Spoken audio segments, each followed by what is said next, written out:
வணங்கான் படம் பார்த்தீங்கன்னா எப்படி இருந்தது? ப்ரோ பயங்கரமா இருக்குது ப்ரோ படம். அருண் விஜய் பார்த்து கிட்டத்தட்ட 5-6 வருஷம் மேல ஆகுது ப்ரோ. அந்த படம் ரிலீஸ் ஆகிட்டு பயங்கரமா இருக்குது படம். இன்டர்வல் பேர்லாம் வேற லெவலு. மணங்கான் படம் பார்த்துட்டேன். அவ்வளோ சூப்பரமா அற்புதமா பார்த்தீங்கன்னா எடுத்து வச்சிருக்காங்க. தமிழ் சினிமாவிலேயே டேரக்டர் பாலா அவர்கள் பார்த்தீங்கன்னா செம்ம சூப்பராக பார்த்தீங்கன்னா எடுப்பாரு. அவர் முன்பாடங்கள் எல்லாமே பார்த்தீங்கன்னாக்கா ஸோ ஹீரோவுக்கு தகுந்த மாதிரி பார்த்தீங்கன்னாக்கா டேரக்டர் வரமாட்டாரு. ஆனால் டேரக்டருக்கு தகுந்த மாதிரி தான் ஹீரோவும் வரணும். அந்த கதைக்கு தகுந்த மாதிரி தான் ஸோ ஹீரோவும் வரணும்.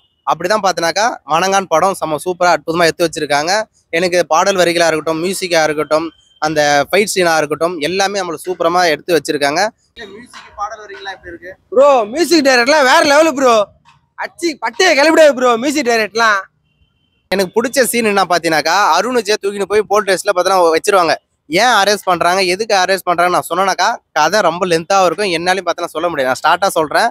எனக்கு பிடிச்ச சீன் மட்டும் சொல்றேன் இந்த படத்துல.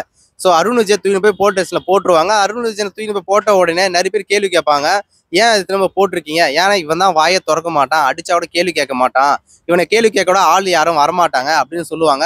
கூட எஸ்ஏ வந்து பார்த்தீங்கன்னாக்கா திட்டுவாரு. ஏன் திட்டுவாருனாக்கா, எவன் நம்மளை எதிர்த்து பேசுறானோ, எவனை அடிக்கிறானோ, எவன் கொலை பண்றானோ, எவன் ரேப் பண்றானோ அவனெல்லாம் விட்டுருங்க. பார்த்தீங்கன்னா அவன் குடும்பத்தை பார்த்துக்கின்னு இருக்கக்கூடிய ஆட்களை கூட்டின்னு வந்து அவனை வச்சு போலீஸ் ஸ்டேஷன்ல வச்சு பொய்யான ஒரு கேஸை போட்டு அவன் மேல தவறா பண்றதுன்னு ஒரு போலீஸ் எஸ்ஐயை பார்த்தீங்கன்னாக்கா அதை பேசுவாரு. அது மட்டும் இல்லை, இது சமூக நீதி கிடையாது. மக்கள் அனைவரும் பார்த்தீங்கன்னாக்கா இங்க ஒண்ணுதான் நினைக்கக்கூடியது தான் சமூக நீதி அப்படின்னு பார்த்தா அந்த படத்துல சூப்பரா பேசியிருப்பாங்க. காவல்துறை நம்ம நண்பன் மட்டும் சொன்னா பத்தாது, அது உண்மையாவே நடந்துக்கணும். எவன் நம்மளை எதிர்த்து பேசலையோ அவனை தூக்கின்னு போய் வச்சு அடிக்கிறது வந்து தப்பு.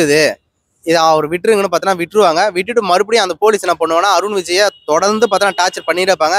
அதனாலே ஒருத்தர் பார்த்தீங்கன்னா ரவுடியா மாறிடுவார் அருண் விஜய். தேவையில்லாத பிரச்சனைகள் அதுக்கப்புறம் தான் ஸ்டார்ட் ஆகும். ஏன்னா நிறைய வில்லன் கேட்டப்போ தொடர்ந்து பார்த்தீங்கன்னாக்கா அருண் விஜய் பார்த்தா தொடர்ந்து நடிச்சிட்டு வர்றாரு. அவர் படங்கள் நிறைய வெற்றி பெற என்னோட வாழ்த்துக்கள். நன்றி.